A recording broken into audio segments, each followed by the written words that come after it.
Monsieur le ministre de l'Administration territoriale et de la décentralisation, Mesdames et Messieurs les présidents des institutions de la République, Mesdames et Messieurs les membres du gouvernement, Mesdames et Messieurs les représentants des institutions de la République, Monsieur le gouverneur du district de Bamako, Mesdames et Messieurs les chefs de mission diplomatiques et consulaires et des organisations internationales, Madame le maire de la commune 3 du district de Bamako, Mesdames et Messieurs les représentants des partis et regroupements politiques,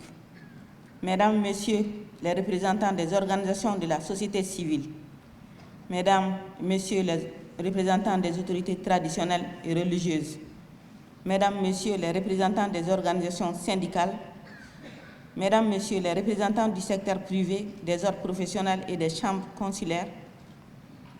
Messieurs les représentants des mouvements signataires et de l'inclusivité de l'accord pour la paix et la réconciliation au Mali,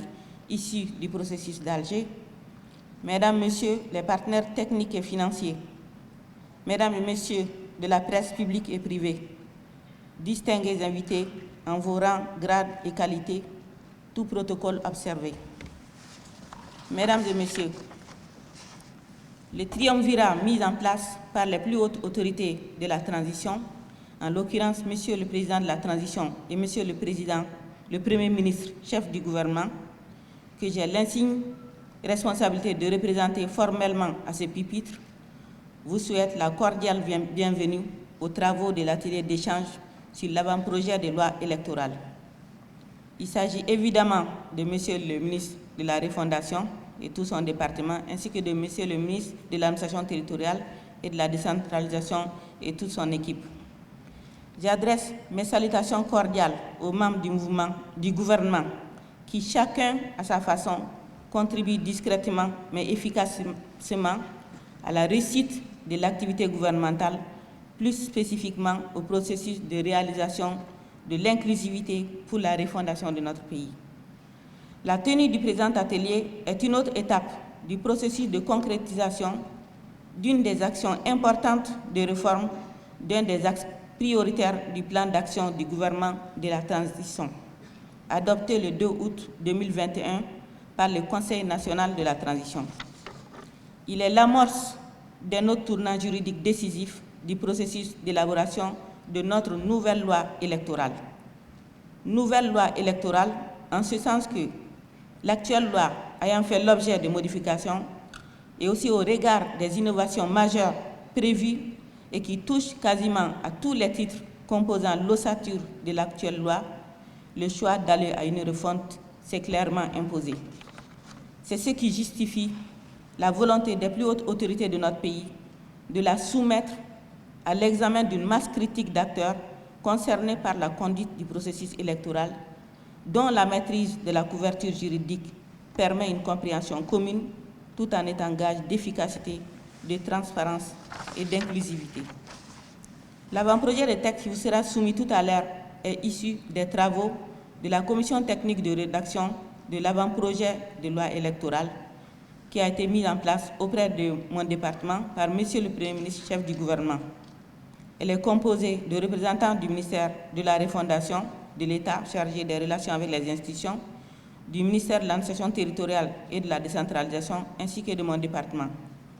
À ceci s'ajoutent des experts électoraux et des personnes ressources, tous reconnus au Mali et ailleurs pour leur expertise incontestable, leur dévouement pour la refondation à travers des réformes pertinentes. C'est naturellement le lieu de les féliciter et remercier pour leur courtoise disponibilité et leur efficacité. Mesdames et Messieurs, la tenue du présent atelier témoigne du souci du gouvernement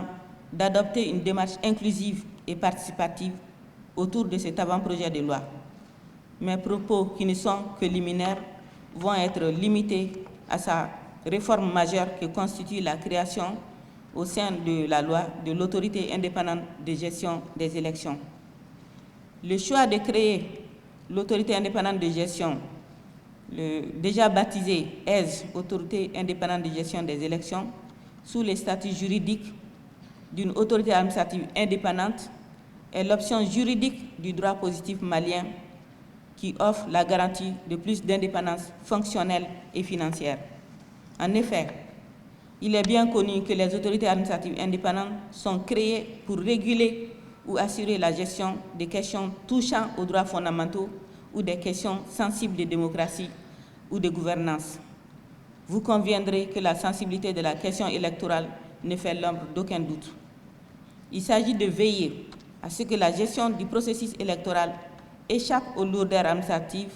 tout en disposant d'une autonomie financière,